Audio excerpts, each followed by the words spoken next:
오늘 그 시마토라 5번째 시간인데요. 제목은 사람이 누린 횟수.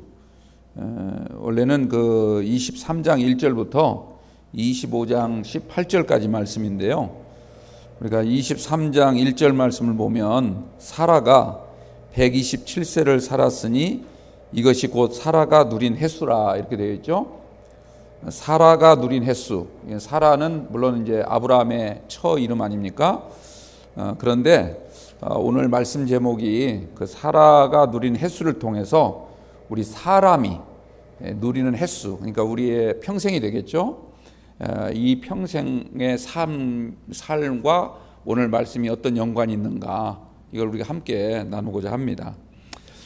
사라는 그 방금 읽은 것처럼 23장 1절에서 127세를 살았다 이렇게 말씀하고 있죠. 당시 아브라함의 나이는 137세, 왜냐하면 사라와 10살 차이니까 137세였습니다. 나중에 이제 보면은 25장 우리가 마지막 부분에 보면 이제 아브라함이 살았던 횟수에 대해서 나오고 있습니다. 아브라함은 175세까지 살았다, 성경이 그렇게 말씀하고 있습니다. 그러니까 이 당시 사라가 죽었을 당시 아브라함이 137세였으니까 아브라함이 죽기 38년 전 이야기로부터 시작되고 있다. 이걸 먼저 우리가 머리에 좀 생각하시기 바랍니다. 그때 이제 이 사라가 죽었는데 매장지를 햇사람에게 사서 이제 자기 아내 사라를 잘 매장하는 이제 그런 이야기가 오늘 본문에 나오고 있습니다. 그런 다음에 이제 24장에 넘어가면 아들 이삭의 처를 구해오기 위해서 늙은 하인을 이제 자기 고향 땅으로 보내고 있는 모습을 볼 수가 있는데요. 여기서 이제 늙은 종이 누굴까? 사람들은 많이 이제 추측을 하죠. 창세기 15장 2절 말씀 보면 아브라함이 이삭을 낳기 전, 또 이스마엘을 낳기 전에 아무 자식이 하나도 없었기 때문에 자신의 집에서 기르던 누굽니까? 그 엘리에셀이라고 하는 사람을 이렇게 양자 삼아 가지고 마치 그냥 그 자기 자식처럼 그래서 그에게 상속을 해주려고 생각했던 그런 내용이 나와 있습니다. 그래서 많은 사람들은 여기서 늙은 종이 이제 세월이 많이 흘렀으니까 그 다메섹 사람 엘리에셀 아니겠느냐 이렇게 이제 추측을 하는데요. 그러나 이제 성경 본문에는 엘리에셀이라고 이름하지 않습니다. 또 만약에 엘리에셀 그 사람을 가리킨다면 엘리에셀이라고 하는 이름을 굳이 숨길 필요가 없겠죠. 그러니까 여기서 말하는 늙은 종은 엘리에셀이 아닐 가능성이 크다는 거죠. 어쨌든 중요한 것은 누군지는 알 수 없지만 이 늙은 종이 이 아브라함의 명을 받아서 그 자기 주인의 아들인 이삭의 처를 구해오는 이야기인데, 그 내용을 통해서 우리가 이 늙은 종이 이름은 모르지만 대략 이 사람이 어떤 사람인가 이걸 좀 짐작해 볼 수 있죠. 그는 아브라함의 명을 받자마자 아주 충직하게 아브라함에게 맹세한 대로 그대로 순종하는 그 모습을 보여주고 있습니다. 게다가 이 주인인 아브라함의 명을 수행하기 위해서 하나님께 간절히 기도하는 내용이 24장 앞부분에 나와 있어요. 그러니까 이 늙은 종은 하나님을 잘 경외하는 신실한 신앙의 사람이었다. 이걸 우리가 알 수가 있죠. 그 다음에 이제 그 리브가를 우물가에서 만났는데, 그 우물가에서 만난 리브가가 내 주인이 찾던 자기 자식의 며느리, 자식의 아내를 구하기 위해서 그토록 간절히 찾던 사람이구나, 그런 여자구나라고 하는 것을 한눈에 알아봅니다. 그러니까 굉장히 영성이 있는 사람이었다. 이걸 우리가 좀 추측해 볼 수 있어요. 그 다음에 이제 그 리브가를 따라서 리브가의 집에 가게 되는데, 먼저 큰 상을 차려놓고 마음껏, 오랜 그 여행으로 인해서 몸이 지쳤을 테고 많이 시장할 테니까 마음껏 먹고 흡족해진 다음에 우리 이야기를 나눕시다. 이렇게 리브가의 리브가의 오라버니가 그렇게 이제 대접을 해줬는데, 그 상을 받았을 때 단 한 입도 먹지 않고 주인이 명했던 그 명령대로 그것을 우선적으로 생각했지 않습니까? 그 정도로 주인에게 충성을 다했던 종이었다. 이걸 우리가 알 수가 있습니다. 그래서 오늘 이 늙은 종에 대한 이야기가 우리가 살아갈 때 우리의 일평생, 우리의 삶을, 우리 횟수를 채울 때 그 늙은 종의 모습을 우리가 먼저 좀 생각을 해보자는 겁니다. 그 다음에 이제 25장 가면은 아브라함이 죽습니다. 아브라함이 세상을 떠나는데 떠나기 전에 구두라라고 하는 여성을 후처로 맞이하죠. 그래서 거기에서 이제 자식들을 쭉 낳는 이야기가 나옵니다.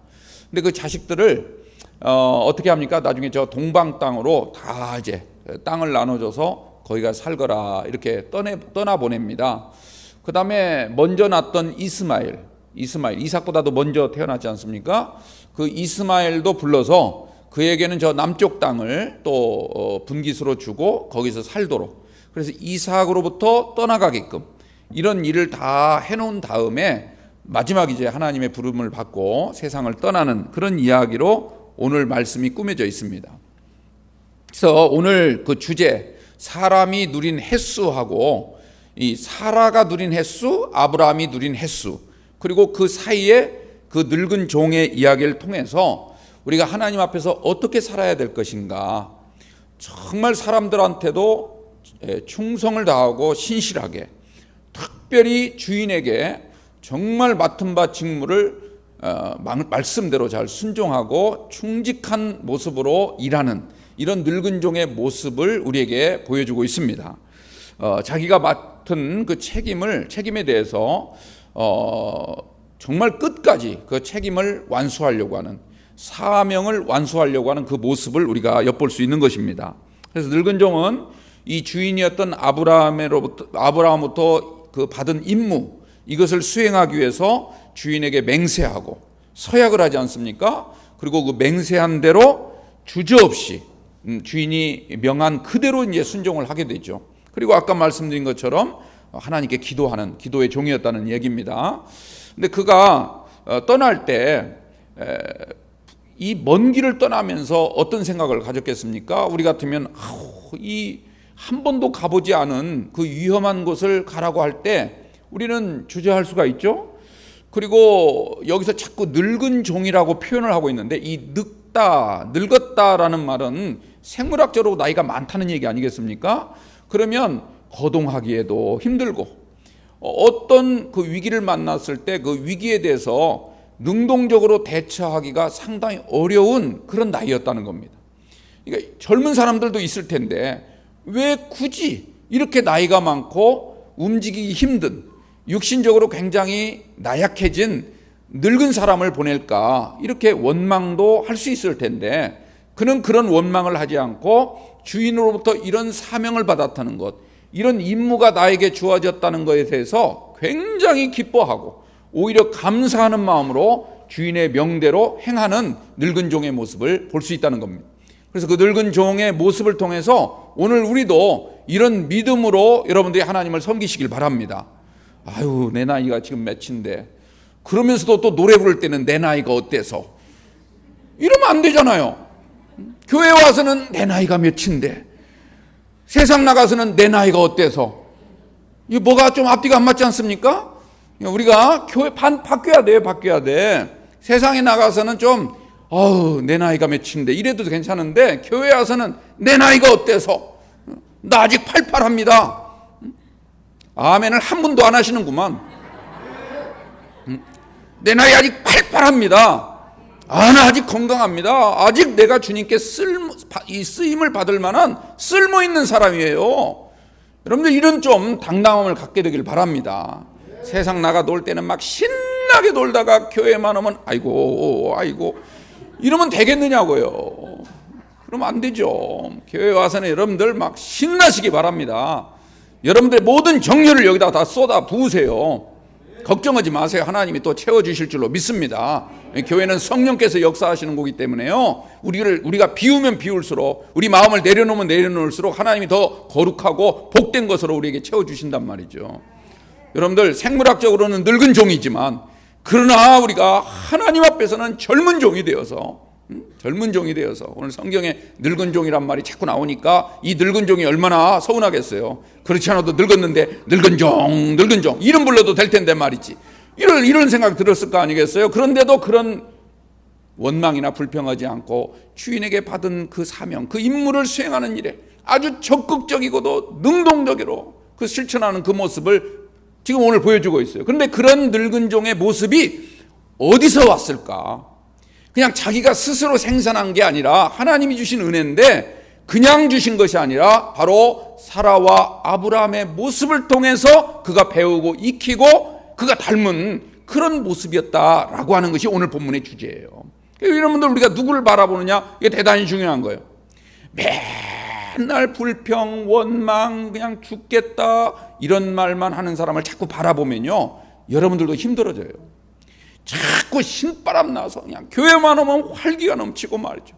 그냥 세상 속에는 좀 지치고 살더라도 그래도 주님 앞에 나오면 내가 오늘도 성령께서 나에게 기쁨을 채워주시고 능력으로 함께해 주시니 감사합니다. 그냥 계단 오르내릴 때도 여러분들 기쁘게 오르내리세요. 그냥 한 계단 한 계단 올라갈 때마다 아이고 그러면 여러분 안 돼요. 찔리죠?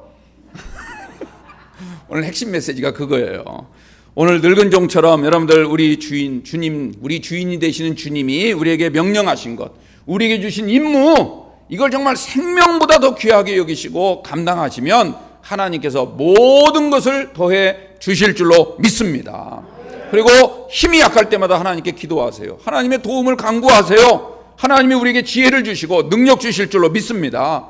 그리고 믿음으로 살아갈 수 있도록 그런 결단의 힘도 주실 줄로 믿습니다. 자, 오늘 본문을 통해서 이 아브라함에게 어떤 믿음을 닮았을까? 이 아브라함, 주인인 아브라함에게 믿음을 본받게 되었는데 어떤 믿음을 본받았을까? 오늘 본문의 가장 중요한 말씀이 오늘 읽은 말씀이에요. 37절부터 40절까지. 근데 특히 그 가운데 40절 말씀만 한번 우리 좀 보죠. 40절 한번 읽어보겠습니다. 우리 같이 40절 시작. 주인이 내게 이르되 내가 섬기는 여호와께서 그의 사자를 너와 함께 보내어 내게 평탄한 길을 주시리니 너는 내 족속 중 내 아버지 집에서 내 아들을 위하여 아내를 택할 것이니라. 아멘. 여러분들 보세요. 이게 무슨 말이냐면 이제 아까 말씀드린 것처럼 이 늙은 종이 하란 땅을 갔단 말이에요. 아브라함의 고향 땅을 갔어요. 가서 이제 리브가를 발견합니다. 그래서 리브가가 이게 우리 주인이 찾던 며느리감이구나. 우리 주인의 아들인 이삭의 처가 되겠구나라고 하는 걸 금방 알아챈 거예요. 그래서 그 리브가에게 자기가 온 연유에 대해서 쭉 설명을 하죠. 리브가가 그 말을 듣고 자기 혼자 결정할 문제가 아니에요. 자기 아버지와 오라버니 하고 상의를 해야 되는 그런 문제, 아주 중차대한 문제이기 때문에 그 늙은 하인을 데리고 자기 집으로 인도를 합니다. 그래서 이제 아버지와 오라버니 있는 데서 이 늙은 종이 자기가 이곳까지 온 이유가 뭔가, 우리 주인이 이렇게 해서 보냈다라고 하는 걸 하나하나 설명하는 그런 내용 가운데 나온 한마디예요. 우리 주인이 나를 보낼 때 우리 아브라함, 우리 주인이 내게 이렇게 말을 했습니다. 그러니까 아브라함이 한 말을 이 늙은 종이 그대로 설명을 하는 그런 내용입니다. 다시 한번 보자고요. 다시 한번 읽어볼게요. 시작. 주인이 내게 이르되 내가 섬기는 여호와께서 그의 사자를 너와 함께 보내어 내게 평탄한 길을 주시리니 너는 내 족속 중 내 아버지 집에서 내 아들을 위하여 아내를 택할 것이니라. 이렇게 말했다는 거예요. 그러니까 이 말은 지금 누가 말하고 있어요? 늙은 종이 말하는 거예요. 리브가와 그의 식구들에게 늙은 종이 말을 하는데, 그러나 이 말은 늙은 종의 말이 아니라 자기 주인이었던 아브라함이 자기에게 했던 말을 그대로 전하는 거죠. 이해가 되시죠? 이게 굉장히 중요한 거예요. 다시 한번 말씀드립니다. 지금 이 40절 말씀은 이 늙은 종이 자기가 생각한 대로 말한 것이 아니라 지금 자기 주인이었던 아브라함이 자기를 보낼 때, 자기에게 임무를 줄 때, 자기에게 사명을 줄 때 했던 그 말을 그대로 지금 따라서 얘기한 거라고요. 그러면 원래 주인이 한 말, 원래 아브라함이 이 하인에게 했던 말은 어디 나오느냐? 앞에 24장 3절과 4절에 나와요. 시간 관계상 여러분들이 그건 집에서 꼭 읽어보시고 그 내용과 잘 비교를 해보시면 거의 비슷한데 아주 중요한 한 가지가 차이점이 있어요. 이게 뭐냐면 이 늙은 종이 제일 먼저 꺼냈던 말, 우리 주인이 내게 이렇게 일렀습니다 라는 말 할 때 뭐라고 말하냐면 내가 섬기는 여호와께서, 이 말이 오늘 본문에 들어가 있어요. 근데 앞에서 아브라함이 말할 때는 그 말이 없었단 말이에요. 이 종이 자신의 주인인 아브라함이 이러이런 사람이었습니다라고 하는 것을 생각하면서 바로 그 점 때문에 내가 아브라함을 정말 하나님처럼 내 주인으로 섬기고 그 주인을 내가 이제까지 충직하게 따랐다라고 하는 것을 지금 이 하인이 말하고 있다는 거죠. 그러면 여기서 내가 섬기는 하나님, 내가 섬기는 여호와, 그러니까 아브라함이 섬겼던 여호와, 그 하나님은 누구신가? 여러분들 여기서 늙은 종이 말한 것처럼 내 주인은 하나님을 섬기는 하나님이라는 분이었다는 거예요. 근데 여기 섬겼다라는 말 있죠. 섬겼다는 말 여기 다 아시죠, 여러분들? 우리가 하나님을 열심히 섬긴다, 예배를 드리고 교회 와서 봉사하고 이 모든 것들이 다 섬기는 활동 아닙니까? 근데 이 말이 우리말 성경에는 섬기는 하나님 이렇게 되어 있지만 히브리어 원문을 읽어보면 히트할레크라는 단어를 쓰고 있어요. 근데 이 히트할레크라는 단어가 무슨 뜻인가? 할레크라는 단어는 걸어간다는 뜻이에요. 걸어간다. 걸어간다. 힘차게 걸어가는 걸 할레크라 이렇게 얘기를 하는데요. 그 앞에 히트라는 말이 붙어 있어요. 그러면 어떤 뜻이 되는가? 아주 적극적이고 아주 능동적이고 아주 자발적으로 말씀한 대로 순종하는 것을 뜻하는 거예요. 이리 가! 그러면 그대로 가는 거예요. 그만 멈춰! 그러면 아무리 가고 싶어도 딱 멈추는 거예요. 이게 히트할레크예요. 그러니까 아브라함이 하나님을 섬겼습니다. 이 말은 무슨 뜻이냐면 늘 하나님과 동행했는데, 함께 걸어갔는데 그 걸어갈 때 그냥 대충 따라간 게 아니라 아주 기쁘게, 아주 즐겁게, 아주 자발적이고 능동적으로, 그리고 하나님이 지시하는 대로 그대로 말씀대로 순종하면서 따라간 그 삶을 얘기하고 있다는 거죠. 다시 한번 정리해서 말씀을 드리자면 이 늙은 종이 주인을 섬기면서 주인이 사는 모습을 가만히 보니까 자기가 주인이지만 마음대로 사는 게 아니에요. 하나님이 말씀하시면 말씀대로 사는 거예요. 하나님이 멈추라 하면 아무리 하고 싶어도 멈추고, 그리고 하나님의 일을 할 때 그냥 마지못해 하는 게 아니에요. 적극적으로, 능동적으로, 자발적으로 기쁘게 그 일을 감당하더라는 거죠.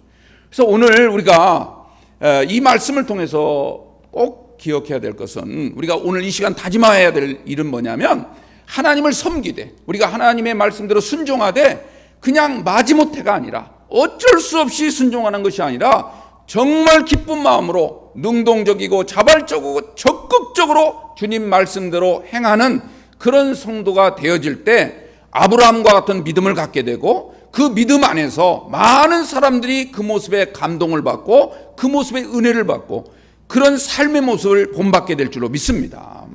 여러분 오늘 이 사실을 꼭 기억하시기 바라겠습니다. 그래서 우리가 주님을 따라가되 할레크 하되 그냥 할레크가 아니고 어떤 할레크? 히트 할레크를 하자는 거죠. 적극적으로 주님을 따르는, 우리의 일평생 우리가 사는 날 그 모든 횟수가 정말 주님께 적극적으로 순종하고 그분 뒤를 따르는 동행의 삶이 되시길 바랍니다. 우리 한번 따라서 해볼까요? 주님을 따라 말씀의 길을 걷는 교회. 저게 히트 할레크예요. 주님을 따라 말씀의 길을 걸어야 돼요. 다른 길을 걷는 게 아니에요. 우리는 오직 주님을 따라가시고, 여러분들 주님을 따르면서 주님이 우리에게 하시는 말씀 한마디 한마디 여러분들 소홀히 여기지 마시고 내 생각대로 나누지 마시고 그 말씀대로 온전히 순종하는 히트 할레크의 동행의 삶이 되시기를 주님의 이름으로 축원합니다. 성경에 보면 이 히트 할레크라는 단어가 여러 군데 나와요. 근데 약간의 뉘앙스가 달라요. 하나님과 적극적으로 이렇게 따르긴 따르는데 약간의 뉘앙스가 다른 그런 몇 군데만 제가 소개를 해드릴게요. 첫 번째는, 이 책을 읽으신 분은 제 말이 쉽게 이해가 될 겁니다. 첫 번째는 있잖아요. 그 에녹을 볼 수가 있어요. 에녹이 5장, 창세기 5장 22절 말씀 보면 하나님과 동행을 했다 이런 말이 나와요. 동행했다는 말이 나오죠. 그 할레크예요. 그리고 또 24절 말씀을 보면 에녹이 하나님과 동행하더니 하나님이 그를 데려가셨다, 이런 표현이 나와요. 그래서 동행했단 말이 2번씩이나 연거푸 나옵니다. 자, 그런데 여기서 나온 이 할레크라는 단어, 여기는 약간 의미가 달라요. 하나님을 따르긴 따랐는데 어떤 따름이었냐면, 제가 결론만 말씀을 드릴게요. 이 에녹은 하나님을 따라가긴 따라갔는데 어떤 따름이었냐면 할 수 없이 따른 거예요. 안 따라가면 죽을까 봐.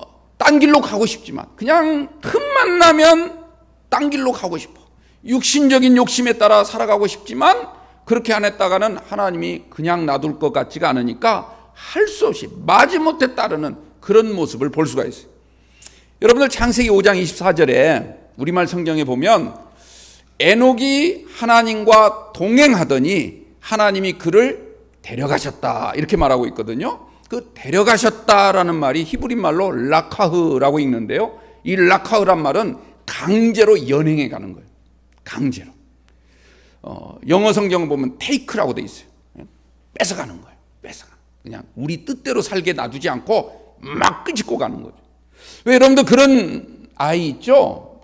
여름철에 막 엄마 오라고 해도 오지도 않고 떼쓰고 그냥 길거리에 뒹구고 그런 아이들 있잖아요. 간혹 가다가. 그런 아이들 어떻게 합니까? 너 안 일어나면 가만 안 둬. 겁을 주고, 너 그렇게 계속하면은 너 나중에 뭐 안 사줘, 막 이렇게 협박하면서 결국은 막 끄집고 가죠. 질질 끄집고 가는 경우도 있잖아요. 그런 모습이란 말이에요. 그런 모습. 그러니까 왜 하나님은 그럴까요? 하나님은 에녹을 지금 구원하긴 해야 돼. 이 에녹을 통해서 하나님이 약속한 걸 이루실 그런 계획을 갖고 있기 때문에 에녹을 데리고 가긴 데려가야 되는데 이게 말을 안 들어요. 자꾸 틈만 나면 세상에 기웃거리고 자꾸 엉뚱한 짓을 하려고 하니까 주님이 그를 강제 연행해 갔다는 거죠. 그야말로 철부지 신앙을 얘기하고 있습니다. 그런 할레크가 있어요. 또 한 군데 노아, 창세기 6장 9절 말씀 보면 노아는 당대 의인이고 당대 아주 거룩한 사람이었다는 거죠. 그래서 하나님이 그를 늘 사랑하시고 그래서 결국 그가 하나님과 동행했다라는 표현이 6장 9절에 나와요. 그런데 이 노아는 어떤 동행이었느냐, 또 조금 의미가 달라요. 노아는 하나님을 따라가긴 따라가는데 좀 소극적으로 따라가는 거예요. 하나님 말씀대로 순종하긴 순종하는데 늘 마음에는 근심, 걱정, 염려가 넘쳐요. 그도 그럴 것이, 여러분들 노아의 삶을 한번 가만히 생각해 보십시오. 그는요 정말 그 수많은 죄악 범죄 도시의 중심에 살았잖아요. 모든 사람들이 다 죄를 밥 먹듯 짓고, 그리고 죄를 짓고도 부끄러운 줄을 모르고 마치 자기들이 더 의로운 양, 이런 죄악, 이 범죄로 들끓는 그런 세상 한복판에서 노아가 그 자기 식구들과 함께 살았다는 거예요. 근데 그 가운데 하나님이 부르셨어요. 노아를 불렀는데 그냥 불렀습니까? 부르실 때 부르신 이유를 설명하죠. 내가 너로 하여금 방주를 지켜야 하고 그 방주를 통해서 의로운 자 너희 식구만 구원할 거고 나머지는 어떻게 하겠다는 거예요? 다 멸망시키겠다는, 다 죽이겠다는 거예요. 그러니 노아의 마음속에는 항상 두려움과 불안이 넘칠 수밖에 없었죠. 나중에 홍수가 내렸을 때 거의 1년여를 배에 타고 다니면서 거의 그냥 하루 근심과 염려가 그칠 날이 없었던 그런 나날을 살았던 사람이 노아였습니다. 그러니까 그는 하나님을 따라가되 따르지 않으면 죽게 되니까 자기도 저 세상 속에 같이 휩쓸려 파멸당할 수밖에 없는 자신의 운명을 생각하면서 하나님의 명령대로 순종은 했으나 기쁘게 순종했다기보다는 어쩔 수 없이 순종하는 그런 모습을 비춰지고 있다는 거예요. 마치 어린아이와 같이, 조금 심하게 표현하자면 마마보이처럼 그렇게 주님을 따른 거예요. 신앙생활할 때 이렇게 신앙생활하는 성도가 있다는 얘기를 지금 하는 거예요. 그냥 나오면서도 틈만 나면 딴짓하고 틈만 나면 신앙생활 게을리야. 이런 에녹과 같은 사람이 있는가 하면, 어떤 사람은 나와서 일은 열심히 하긴 하지만 그러나 마음에 기쁨이 없어. 그냥 하는 수 없이 부담감을 안고 그렇게 일하는 분도 있다는 거예요. 그런데 여러분들, 오늘 아브라함이 주님을 따를 때 어떻게 따랐다고요? 기쁘게 따랐다는 거예요. 하나님의 명령이 떨어지면 떨어지자마자 아멘, 할렐루야 하면서 주님의 뒤를 따랐다는 겁니다. 이런 히트할레크, 주님과 동행하는 여러분들이 꼭 되시기를 주님의 이름으로 축원합니다. 오늘 우리가 이 말씀을 통하여 우리는 성숙한 아브라함의 모습을 담게 되기를 소망합니다. 그냥 이 땅에 적당히 한 세상 보내면 그만이지 이런 생각을 갖지 마시고 주님을 적극적으로, 자발적으로, 능동적으로 기쁨 안에서 따를 수 있는 믿음으로 산다면 하나님도 여러분들을 기뻐하시고 여러분들 더 강한 손으로 붙잡아 주실 줄로 믿습니다. 그러니까 신앙생활에도 급이 있는 거예요. 순종하는 거에도 급이 다른 거예요. 하나님과 동행하는 거에도 급이 다른 거예요. 여러분들 누구와 같이 갈 때 그냥 할 수 없이 가는 경우도 있지만 좋은 사람과 갈 때 어떻게 합니까? 기분이 좋죠? 그 사람과 같이 가는 것만으로 우리가 기쁘지 않습니까? 그래서 어디를 가느냐가 중요한 게 아니라 누구와 함께 가느냐, 이게 즐겁고 기분이 좋아지잖아요. 여러분, 그런 동행이, 우리 주님과의 동행이 있게 되기를 바랍니다. 자, 그러면 이렇게 주님과 동행하는 자, 기쁨 가운데 자발적으로, 능동적으로, 적극적으로 주님을 따르는 자에게 어떤 은혜를 주시는가? 첫 번째로는요, 세상 악을 이길 수 있는 능력을 주셔요. 어떤 상황에서도 주님을 바라볼 수 있도록 그런 마음을 우리 주님이 우리에게 주십니다. 또한 죄의 유혹으로부터도 여러분을 담대하게 이길 수 있는 은혜가 임하는 줄로 믿습니다. 또 설령 우리가 죄를 범했다 할지라도, 설령 우리가 잘못된 판단, 잘못된 실수를 저질렀다 할지라도 우리에게 속죄의 은혜가 임하는 거예요. 여러분들, 속죄의 은혜만큼 소중한 건 없어요. 우리가 용서함 받았다는 게 얼마나 감사합니까? 바울의 말에 의하면 이 땅에 사는 모든 인간은 다 죄인이에요. 단 하나도 죄인 아닌 사람이 없는 거예요. 다 하나님 앞에서는 우리가 부족하고 연약하고 정말 죄를 지은 그런 죄인인데도 불구하고 주님이 우리를 받아주셨습니다. 그 은혜가 얼마나 고맙습니까? 그러니까 우리는 늘 이 죄인, 죄덩어리를 안고 살아갈 수밖에 없는데, 그런데 우리 주님이 우리를 위하여 십자가에 피를 흘려서 우리 죄를 다 씻어주셨어요. 그 은혜를 우리가 잊고 살 때가 얼마나 많아요. 그래서 또다시 세상 나가서 잘못된 일을 하고 허물 있는 삶을 살아갈 때가 있는데, 그러나 예수의 이름으로 구원받은 자를 하나님이 잊지 아니하시고 오늘 저와 여러분들을 이곳에 불러주신 줄로 믿습니다. 우리가 주님 앞에 나와서 지금 예배를 드리는 게 얼마나 감사합니까? 이 속죄의 은혜를 꼭 기억하시고 이 속죄의 은혜로 살 수 있는 우리 성도님들이 꼭 되시기 바랍니다. 여러분들, 속죄 성경에 보면요, 이 땅에 사는 모든 사람이 다 죄인이라고 했는데 이 죄의 값을 치르지 않으면 어느 누구도 구원받을 수가 없는 거예요. 우리는 다 죄를 지었다, 이 말을 다른 말로 표현하면 하나님께 빚을 진 거예요. 하나님께 그 빚을 단 한 푼이라도 남겨두면 안 되는 겁니다. 온전히 빚을 갚아야 돼요. 여러분들, 예레미야 8장 1절 말씀을 보면 이런 말씀이 나와요. 이제 하나님께서 예레미야 선지자를 통하여 이스라엘 백성들에게 선포한 말씀인데요, 그 죄와 관련된 이야기예요. 근데 그 내용을 제가 읽어드릴게요. 여호와의 말씀이니라. 그때 사람들이 유다 왕들의 뼈와 그의 지도자들의 뼈와 제사장들의 뼈와 선지자들의 뼈와 예루살렘 주민의 뼈를 그 무덤에서 끌어내요. 이런 말씀이 나와요. 여러분들, 이 말씀이 무슨 말씀인지 잘 이해가 안 가시죠? 죽은 자들, 이미 죽어서 무덤 속에 장사 지냈는데 그 무덤을 해치고 다시 그 뼈를 가져오라는 거예요. 왜 가져오라는가? 그 이유가 앞뒤 문맥을 이어보면 이런 뜻이에요. 하나님께 죄를 졌는데 그 죄를 다 청산하지 않은 거예요. 온전히 갚지 않았단 말이죠. 그러니까 하나님께서 지금 뭐라고 예레미야 선지자를 통해 말하는 거냐면, 그들이 하나님께 지은 죄의 빚을 다 갚지 않았기 때문에 몸으로라도 갚아야 된다는 거죠. 몸으로 못 갚으면 죽은 자의 뼈라도 가져오라는 거예요. 그 정도로 죄는 무섭다는 겁니다. 하나라도 갚지 않으면 안 된다는 거예요. 그 우리 주님도 그런 말씀을 했죠. 단 홀이라도, 털 한 끝이라도 남기면 안 된다는 거예요. 천국에 들어갈 자가 없다고 분명히 단언하고 있어요. 근데 여러분, 여기서 뼈라는 단어, 아까 예레미야 8장에서 말하는 그 뼈라는 단어가 아참입니다. 아참. 이 아참이라는 단어는 뼈라는 뜻도 있지만 그보다 더 중요한 뜻이 뭐냐면 우리 사람의 본질, 어떤 사물의 본질을 가리키는 거예요. 그러니까 이 말이 무슨 뜻이냐면 너희들이 하나님 앞에 지은 죄, 이 죄를 청산하는 일에는 너희 그 사물, 너희 인간의 본질적인 것을 하나님 앞에 드려야 된다는 거죠. 그 본질적인 것이 빠져 있으면 아무리 다른 걸 다 해도 소용이 없다는 거예요. 여러분들, 죄라고 하는 게 이토록 무서운 것이고 반드시 죄의 값을 치러야 되고 갚지 않게 되면 그 삭은 사망인 거죠. 이것을 우리가 꼭 기억하게 되길 바랍니다. 그러면 우리는 다 죄인인데 그럼 우리의 본질이 뭐냐는 거죠. 우리의 본질을 하나님께 갚아야 되는데 그 본질이 뭐냐? 신약성경 바울의 가르침에 따르면 그 본질은 바로 예수 그리스도인 거예요.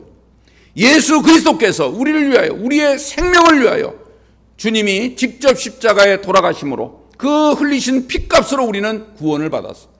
우리는 주님이 우리의 모든 죄를 다 대신 담당해 주셨다는 거죠. 그러므로 우리는 주님께 빚을 진 자예요. 어떤 빚을 졌다고 했습니까? 복음의 빚을 진 자예요. 그 빚을 갚는 일에 최선을 다하시기 바랍니다. 그 빚을 갚기 위해서 오늘 우리는 이 자리에서 주님께 예배하는 거예요. 주여, 나는 부족하지만, 주여, 나는 어리석지만 주님께서 오늘 나를 사랑하사 나에게 은혜를 베풀어 주시고 긍휼을 허락하여 주셔서 주의 자비로 다시 한번 용서받았음을 기억하게 하시고 이 은혜를 내가 아는 모든 사람에게 증거하는 복음의 빚진 자로서의 사명을 감당케 하여 주옵소서. 이 늙은 종이 주인에게 충성했던 것처럼 이런 믿음으로 나아가는 성도가 정말 주님이 기뻐하시는 성도인 줄로 믿습니다. 그 은혜를 회복하시기를 주님의 이름으로 축원합니다. 여러분들, 우리는요 하나님께 죄를 범함으로 해서 영혼의 빚을 진 사람이에요. 그런데 예수님께서 우리를 위해 십자가에 죽으심으로써 모든 우리 죄값을 다 감당하시고 우리에게 진정한 자유를 허락해 주셨습니다. 그래서 사도 바울은요 고린도전서 6장 20절에서 말하기를 너희를 값으로 산 것이 되었으니 그러므로 너희 몸을 하나님께 영광으로 돌리라, 이렇게 권면하고 있는 거예요. 우리가 빚을 갚는다, 이 말의 뜻이 뭐예요? 우리의 몸을 하나님께서 영광을 받으실 만한 그런 일에 쓰임받을 수 있도록 해야 된다는 거죠. 여러분들, 이런 은혜가 우리 가운데 있게 되길 바랍니다. 그래서 히브리서 그 4장 14절 말씀을 보면요 뭐라고 또 권면을 하고 있냐면 그러므로 우리에게는 큰 대제사장이 계시니 그는 곧 승천하시니 곧 하나님의 아들 예수시라. 우리가 믿는 도리를 굳게 잡을지어다, 이렇게 권면합니다. 여기서 우리가 믿는 도리가 뭐겠습니까? 바로 복음의 말씀. 주인이 우리를 보내실 때 우리에게 맹세로 약속하게 한 그 말, 우리가 처음 하나님을 믿고 정말 주님 앞에서 감사의 눈물을 흘리면서 내가 구원받았음을 너무너무 감사하면서 내가 주님 은혜를 믿고 내가 평생을 주를 위해 살겠습니다, 내가 헌신하고 충성을 다짐했던 그 약속, 그걸 우리가 잊지 말고 그것을 늘 굳게 붙잡고 살아가는 그런 성도가 바로 늙은 종과 같은 신실한 성도가 되고, 그런 성도가 바로 우리가 누리는 햇수 동안 정말 하나님과 히트할레크 영원히 함께 동행하는 귀한 인생이 될 줄로 믿습니다. 오늘 우리가 이 은혜로 살아가는 귀한 성도님들 되시기를 주님의 이름으로 축복합니다. 기도하겠습니다.